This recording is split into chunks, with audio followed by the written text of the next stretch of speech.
கர்த்தருக்கு ஸ்தோத்திரம். கர்த்தராகிய இயேசு கிறிஸ்துவின் இன்ப நாமத்தில் இனிய வாழ்த்துக்கள். இன்றைய தியானத்திற்காக ஜெபித்த பொழுது தேவன் தந்த வசனம் ஆதியாகம புஸ்தகம் 6ஆம் அதிகாரம் 7ஆம் வசனம். அப்பொழுது கர்த்தர், நான் சிருஷ்டித்த மனுஷனை பூமியின் மேல் வைக்காமல் மனுஷன் முதற்கொண்டு மிருகங்கள், ஊரும் பிராணிகள், ஆகாயத்து பறவைகள் பரியந்தமும் உண்டாயிருக்கிறவைகளை நிக்கிரகம் பண்ணுவேன். நான் அவர்களை உண்டாக்கினது எனக்கு மனஸ்தாபமாயிருக்கிறது என்றார்.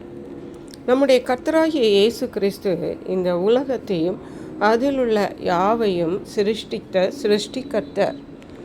அப்படியாக தேவன் எல்லாவற்றையும் சிருஷ்டித்து கடைசியிலே மனிதனை சிருஷ்டித்தார். மனிதனை சிருஷ்டிக்கும் பொழுது நம்முடைய சாயலாகவே சிருஷ்டிப்போம் என்று சொல்லி அவருடைய சாயலாகவே விசேஷமாக சிருஷ்டித்தார்.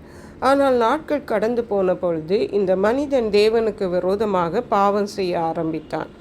அது மிகவும் ஒரு தேவனுக்கு வேதனை அளிக்கிறதான காரியமாக இருந்தது. ஆகவே தான் அவர் சொல்லுகிறார், நான் சிருஷ்டித்த மனுஷனை பூமியின் மேல் வைக்காமல், மனுஷனை மட்டுமல்ல மனுஷன் முதற்கொண்டு மிருகங்கள், ஊரும் பிராணிகள், ஆகாயத்து பறவைகள் எல்லாவற்றையும் நிக்கிரகம் பண்ணுவேன் என்று. நிக்கிரகம் என்றால் ஒன்றுமில்லாமல் அழிந்து போக பண்ணுவேன். நான் அவர்களை உண்டாக்கினது எனக்கு மனஸ்தாபமாயிருக்கிறது என்றார். அவர் எல்லாவற்றையும் படைத்துவிட்டு எல்லாம் நல்லது என்று கண்டார். மனிதனையும் படைத்துவிட்டு அவர் சந்தோஷப்பட்டார். மனிதன் தனிமையாக இருப்பது நல்லதல்ல என்று சொல்லி ஏவாளையும் கொடுத்தார். அருமையான கர்த்தருடைய பிள்ளைகளை, அவர் தான் படைத்தது எல்லாமே நல்லது என்று கண்டார். ஆனால் சீக்கிரத்திலே அவருடைய சந்தோஷம் இல்லாமற் போயிற்று. அவர் எல்லாவற்றையும் நான் நிக்கிரகம் பண்ணுவேன் என்று சொல்லக்கூடிய அளவிலே இந்த மனிதன் தேவனுக்கு விரோதமாக பாவம் செய்தான் என்று பார்க்கிறோம். அப்படி என்ன பாவம் செய்தான்?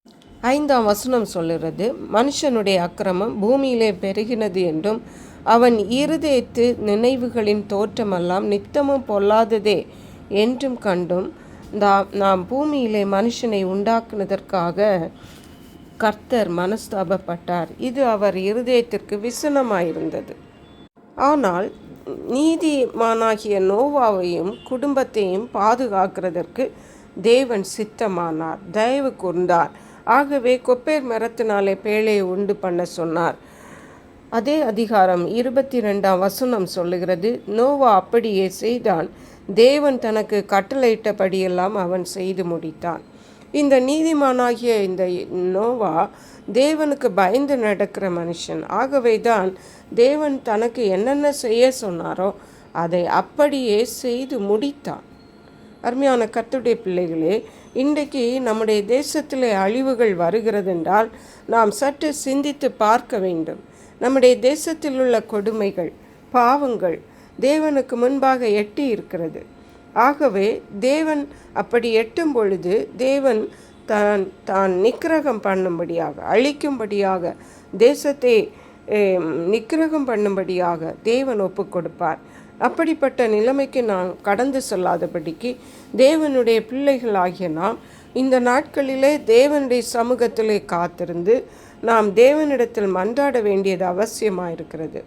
நாம் கர்த்தருடைய சமூகத்திலே திறப்பிலே நின்று நாம் ஜெபிக்க வேண்டும். விசேஷமாக இந்த நாட்களிலே நம்முடைய தேசத்திலே எத்தனையோ பிரச்சனைகள் இருக்கிறது. பொருளாதார ரீதியாக, சமாதான ரீதியாக இன்னும் அநேக காரியங்கள் இருக்கிறது. விசேஷமாக நடக்க போகிற தேர்தல்களுக்காக நாம் விசேஷமாக கர்த்தரிடத்தில் அழுது மன்றாட வேண்டும். தேவன் அப்பொழுதுதான் நமக்கு நல்ல தலைவர்களை தருவார். நிச்சயமாகவே தேவன் நம்முடைய ஜெபங்களை கேட்பார். ஜெபிக்கத்தக்க கிருபைகளை நம்மை தந்து பிரயோஜனப்படுத்துவார். கர்த்தர் இந்த வார்த்தைகளை ஆசீர்வதிப்பாராக. ஜெபிப்போம். எங்களை கிருபையை நேசித்து பாதுகாத்து வழி நடத்துகிற எங்கள் அன்பின் தகப்பனே, ஆசீர்வதிக்கப்பட்ட இந்த நல்ல நாளுக்காக நன்றி. இந்த வேளையிலும் நாங்கள் தேசத்துக்காக திறப்பிலே நிற்க, ஜனங்களையும் தேசத்தையும் பாதுகாக்க உதவி செய்யுங்கப்பா. நன்றி பரிசுத்த ஆவியானவரே, துதிகன மகிமை முக்கே செலுத்துகிறோம். இயேசு கிறிஸ்துவின் இன்ப நாமத்தில் ஜெபிக்கிறோம் அன்புள்ள பரமபிதாவே. இயேசு கிறிஸ்துவின் சுவிசேஷம் ஒவ்வொருவரையும் சென்றடையும்படியாக இந்த செய்தியை உங்கள் நண்பர்களுக்கு அனுப்பி வைக்குமாறு தாழ்மையுடன் கேட்டுக்கொள்ளுகிறேன். கர்த்தர் தாமே உங்கள் அனைவரையும் அபரிதமாய் ஆசீர்வதிப்பாராக.